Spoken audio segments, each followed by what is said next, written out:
friends, as we have started third main ratio, that is activity ratio. And in this ratio, we have done first ratio, that is stock turnover ratio or inventory turnover ratio. Now in this class, we will do its second part, that is trade receivable turnover ratio. Trade receivable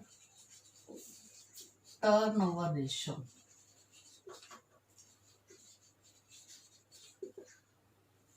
Trade receivable turnover ratio is also known as debtors turnover ratio, because trade receivables includes bill receivables and debtors both. So it is also known as debtors turnover ratio. Now what do you mean by debtors turnover ratio? It is the ratio which helps to calculate the availability or transfer of debtors into cash. Clear? It shows the relationship between net credit sales and average debtors. So how can we calculate it? Net credit sales upon average receivables. Why we consider only credit sales? Because debtors are made only with the help of credit sales. If cash sales is there, then there is no need to say them debtors, because they have already paid. Debtors are generally, or they are created with the help of only credit sales. It is again expressed in times.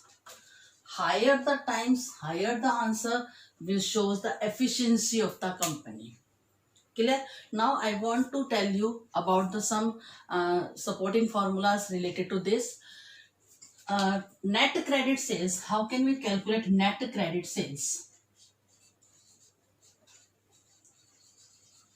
Net credit sales is equal to total sales minus cash sales minus sales return. Now what you have to remember in all the questions, if nothing is specified, nothing is declared whether the cash is sales is on cash or credit, then we have to consider it as credit sales. Means whole amount of sales will be considered as credit sales. Clear? And how can we calculate average receivables? Average receivables is equal to opening receivables plus closing receivables divided by 2, or we can calculate it as opening debtors plus closing debtors plus opening BR plus closing BR divided by 2. Again we have to divide it by 2, because opening debtors and opening BR are the opening receivables, and in the same way closing debtors and closing BR are known as closing receivables. So we have to divide it only by 2. Clear? Now we will do question on this behalf, and the question is on your screen.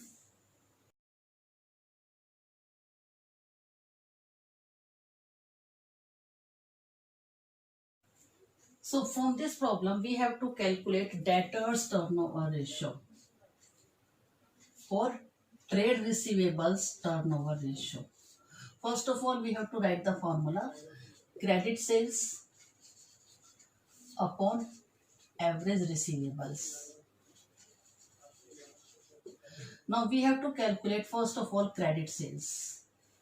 According to this problem, credit sales is total revenue. Total revenue is given to you. Total revenue minus cash revenue. Total revenue is 2 lakh and cash revenue is 87,500. If we deduct it, it comes to 1,12,500.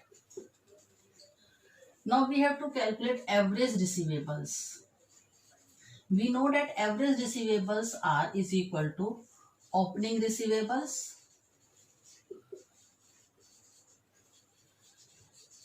plus closing receivables divided by 2. Now in this problem you are also having provision for doubtful debts. I want to tell you one important thing, that it is the provision. It is not necessary that the amount will be deducted from the debtors. The debtors may pay this amount. It is only provision which is created to face that problem if the debtors will not pay the amount. But it is not necessary that the debtors will also not pay the amount. So while calculating average receivables, we will not consider provision for doubtful debts. It is only the estimations, ना, इसलिए हम उसको consider नहीं करेंगे. So opening receivables are given to you. Opening trade receivables are 20,000 and closing receivables are 25,000.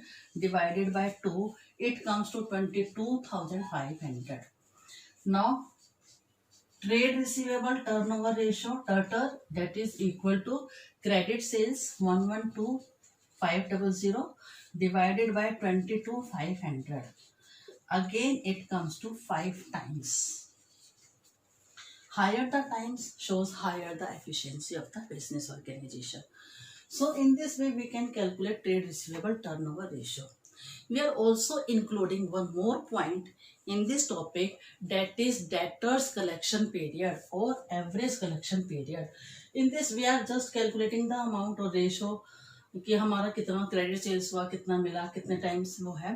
तो अब हमें we must know the time period. तो collection period, how in how many days we can collect the amount, average collection period क्या है हमारा. तो we have to calculate that one also. So I am telling the same thing, that is debtor collection period. How can we calculate it? Debtors collection period can be calculated in days or in months. We have two options. If we want to calculate in days, then how can we calculate? There are 365 days in a year and divided by trade receivable turnover ratio. And if we want to calculate on the behalf of month, how many months are there in a year? 12 upon trade receivable turnover ratio. Clear? So in the same question which we have done, if we want to calculate on month basis, then what will be debtors collection period? Debtors collection period will be equal to 12 upon 5. It means 2.5. Clear?